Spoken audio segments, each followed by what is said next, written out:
Décharge dans deux condensateurs montés en parallèle. Le circuit suivant comporte un condensateur de capacité C1 et un interrupteur qui connecte le condensateur à deux autres initialement déchargés de capacité C2 et C3 en parallèle et déconnecte le circuit de la batterie. S est initialement fermé vers la gauche jusqu'à ce que le condensateur soit complètement chargé. Une fois chargé, il se ferme vers la droite et reste fermé jusqu'à ce qu'il atteigne l'équilibre. Calculez les charges des condensateurs et la tension à leur borne.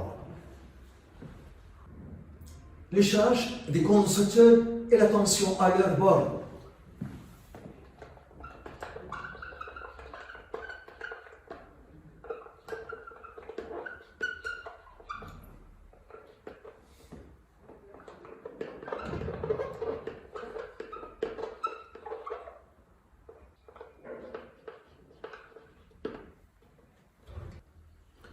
Le schéma du circuit, lorsque l'interrupteur S est fermé à gauche, le condensateur de capacité C1 se charge et en régime permanent, il stocke la charge Q0. Et lorsque l'interrupteur S est fermé à droite, le condensateur de capacité C1 se décharge dans les deux condensateurs de capacité C2 et C3 montés en parallèle. Ici, on a le circuit équivalent. Ici, le condensateur équivalent de capacité équivalente CE représente les deux condensateurs de capacité C2 et C3 montés en parallèle. Dans ce cas, la capacité équivalente CE est égale à C2 plus C3, car les deux condensateurs montés en parallèle. Alors on a la charge équivalente QE est égale à Q2 plus Q3. Comme s'il y a ici une seule armature de charge Q1 est égale à Q2 plus Q3. On calcule d'abord la charge initiale du condensateur de capacité C1. On calcule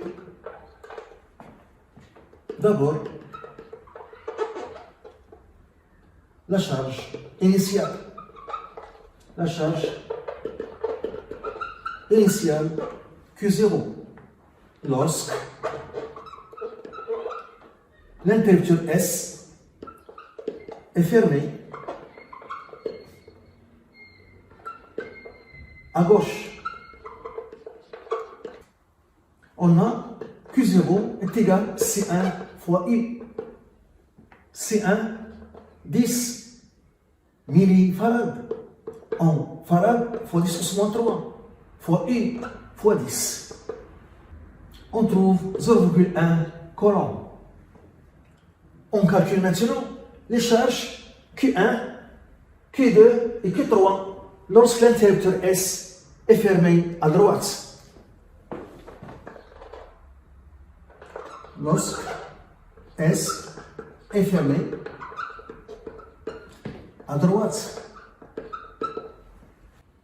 On voit sur le circuit équivalent que la même tension existe au bord des deux condensateurs. Le condensateur de capacité C1 et le condensateur équivalent de capacité CE. Donc on a la tension UAB qui est égale à la tension U est égal à Q1 sur C1 qui est égal à QE sur CE. On a la charge Q0 moins Q1. C'est la charge perdue par le condensateur de capacité C1 sera gagnée par le condensateur équivalent de capacité CE est égal à QE. Et je remplace ici.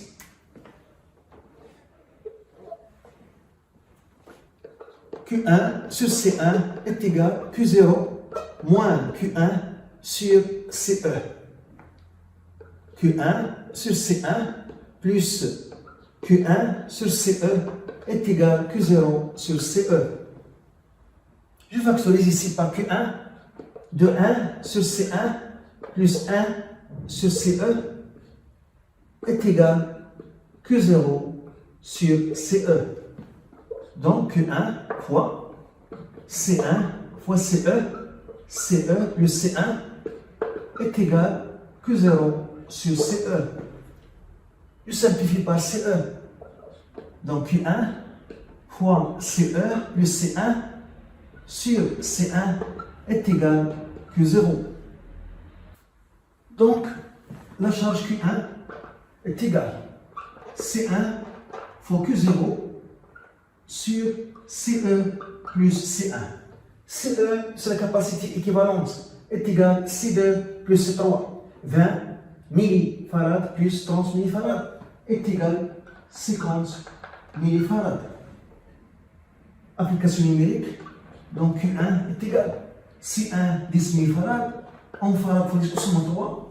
Q0 0,1 sur 50 millifarad en farad fois 10 au 3 plus C1 10 millifarad en farad fois 10 au 3. On trouve Q1 égal. On trouve 1,67 fois 10 au moins 2 coulombs.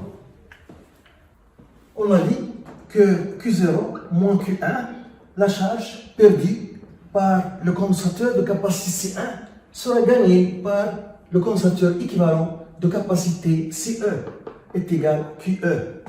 Donc QE est égal Q0 0,1 moins Q1 1,67 fois 10 au moins 2 égal. On trouve 8,33 fois 10 au moins 2 coulombs. Lorsque l'interrupteur S est fermé à droite,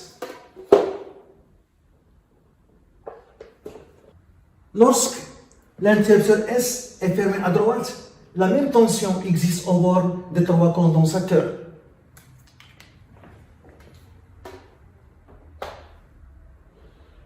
Cette tension U qui est égale à UAB.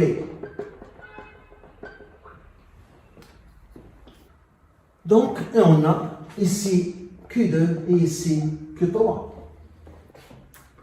On a donc la tension U, c'est la tension UAB, qui est égale Q2 sur C2, qui est égale Q3 sur C3, qui est égale QE sur CE. On a Q2 sur C2 est égal QE sur CE. Donc Q2 est égal C2 sur CE fois QE. Application numérique, Q2 est égal C2 20 millifarad, CE 50 millifarad, on simplifie par millifarad, fois QE qui est égal 8,33 fois 10 au moins 2. On trouve Q2 est égal 3,33 fois 10 au moins 2 coulombs. On calcule maintenant Q3. On a l'égalité Q3 sur C3 est égal QE sur CE. Donc la charge Q3 du condensateur de capacité C3 est égal C3 sur CE fois QE. Donc Q3 est égal C3 30 millifarad, CE 50 millifarad, on simplifie par millifarad, on simplifie par millifarad, fois QE 8,33 fois 10 au moins 2. Q3 égale. On trouve 5 fois 10 au moins 2 coulombs. La tension au bord des condensateurs est la même car elles sont montées en parallèle. On a U est égal UAB est égal Q2 sur C2 est égal Q3 sur C3 est égal QE sur CE est égal Q1 sur C1. Donc la tension U est la même. U est égal UAB est égal Q1 sur C1 qui est égal Q1 1,67 fois 10 au moins 2 sur C1 10 millifarad en farad fois 10 أس moins 3. On trouve la tension U est égale, UAB est égale 1,67 volts.